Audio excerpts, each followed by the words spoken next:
Friends, welcome to the talk show. నా పేరు హరీష్. చాలా సుప్రసిద్ధమైనటువంటి శాస్త్రవేత్త అయినటువంటి గెలీలియో గురించి ఇవాల్టి వీడియోలో తెలుసుకుందాం.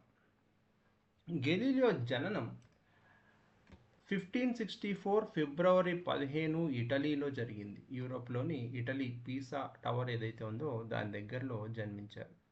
ఆయన తండ్రి వచ్చేసి విన్సెన్జో గెలీలి, ఒక ప్రసిద్ధ సంగీత విద్వాంసుడు. ఒక సంగీత విద్వాంసుడి ఇంట్లో పుట్టిన గెలీలియో సంగీతం కాకుండా శాస్త్రవేత్త ఎలా అయ్యాడో చూద్దాం. తల్లి గెలీలియో వారి 6 సంతానంలో అందరికంటే పెద్దవాడు గెలీలియో. ఇతనికి 6 మంది అన్నదమ్ములు. ఆర్థికంగా కొంత ఇబ్బందుల్లోనే ఉండేది.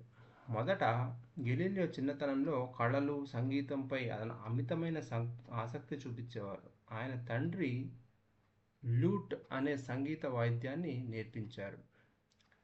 గెలీలియోకి చిత్రలేఖనం కూడా, సంగీతంపై కూడా మంచి పట్టు ఉండేది. ఆయన ప్రాథమిక విద్యను పీసాలోనే పూర్తి చేసి ఆ తర్వాత కుటుంబం ఫ్లోరెన్స్ నగరానికి మారటంతో అక్కడ సమీపంలో ఉన్న మానెస్ట్రీలో పాఠశాలను అభ్యసించారు. మతాధికారి కావాలి అని కొద్ది కాలం భావించినా ఆ తర్వాత ఆ ఆలోచనలు విరమించుకున్నారు. తండ్రి కోరిక మేరకు 1581, నేను పుట్టిన 1560, దాదాపు 17 ఏళ్ల వయసు ఉన్నప్పుడు పీసా విశ్వవిద్యాలయంలో మెడిసిన్ అభ్యసించారు. ఆ తర్వాత అరిస్టాటిల్ తత్వశాస్త్రం కూడా అభ్యసించడానికి చేరారు. వైద్య వృత్తిపై ఆయనకు పెద్దగా మనసుండేది కాదు. విశ్వవిద్యాలయంలో గణిత శాస్త్రం తరఫున లెక్చర్లు వింటున్నప్పుడు ఆయనకు గణితం మరియు భౌతిక శాస్త్రం అంటే ఫిజిక్స్ పైన తీవ్రమైన ఆసక్తి పెరిగింది.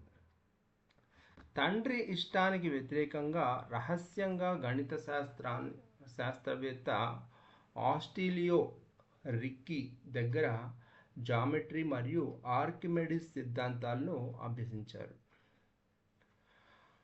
చిన్నతనంలోనే యంత్రాలు, గడియారాలు మరియు వస్తువుల పరిశీలన బాగా చేసేవారు. పనితీరును పరిశీలించటం ఆయన ప్రధాన అభిరుచిగా ఉండేది. ఆర్థిక ఇబ్బందులు మరియు మొదటి ఆవిష్కరణలు ఎప్పుడు చేశారంటే 1585 నుంచి 1589 దగ్గర. అంటే దాదాపు ఇతనికి 64, 74, 20 ఏళ్ల వయసు రాగానే ఆవిష్కరణలు చేయటం మొదలుపెట్టారు. కుటుంబ ఆర్థిక పరిస్థితి సరిగ్గా లేకపోవడంతో పీసా విశ్వవిద్యాలయంలో డిగ్రీ పూర్తి చేయకుండానే 1585లో గెలీలియో వెనుదిరిగారు. కొన్ని సంవత్సరాల పాటు ఫ్లోరెన్స్ నగరంలో సియోనాలో ప్రైవేట్గా గణిత పాఠాలు చెబుతూ జీవనం సాగించారు. అదే సమయంలో ఆర్కిమెడిస్ సూత్రాలపైన ఆయన చేసిన పరిశోధనలు ఆయనకు మంచి గుర్తింపును తెచ్చాయి. మొదటి ఆవిష్కరణలు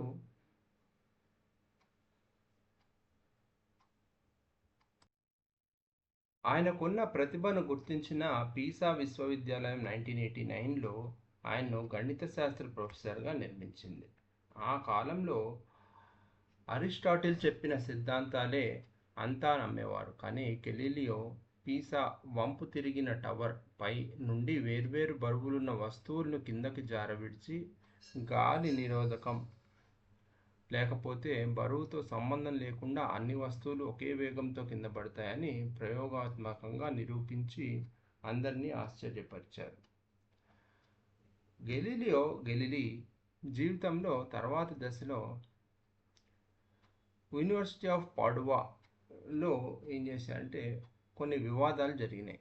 1592లో వెనిస్ గణతంత్ర రాజ్యంలోని యూనివర్సిటీ ఆఫ్ పాడువాలో గణిత ప్రొఫెసర్గా చేరారు. ఆయన గడిపిన 18 సంవత్సరాలు ఆయన జీవితంలో అత్యంత సృజనాత్మకమైన కాలం. అక్కడే ఆయన జామెట్రికల్ అండ్ మిలిటరీ కంపాస్ కనుక్కొని తయారు చేశారు.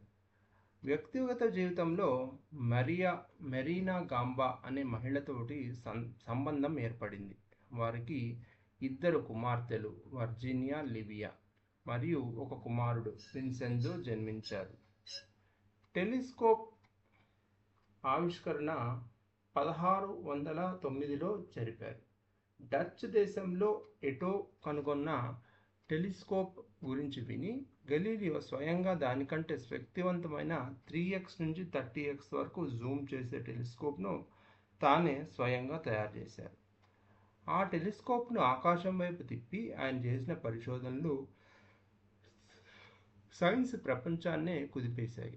చంద్రుడి ఉపరితలం నునుపుగా కాకుండా గుంతలతోటి ఎత్తుపల్లాలతో ఉందని ఆయన కనుక్కున్నారు.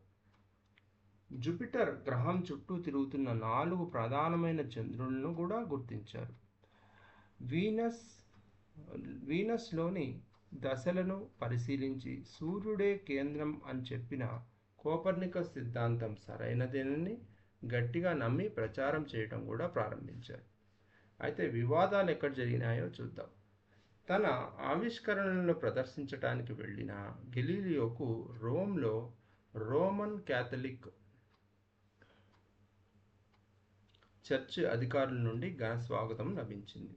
అయితే భూమి సూర్యుని చుట్టూ తిరుగుతుందనే ఆయన వాదన బైబిల్ గ్రంథానికి విరుద్ధంగా ఉందని చర్చ్ భావించింది.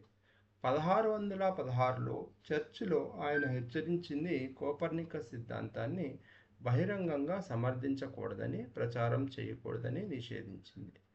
పుస్తక ప్రచురణ.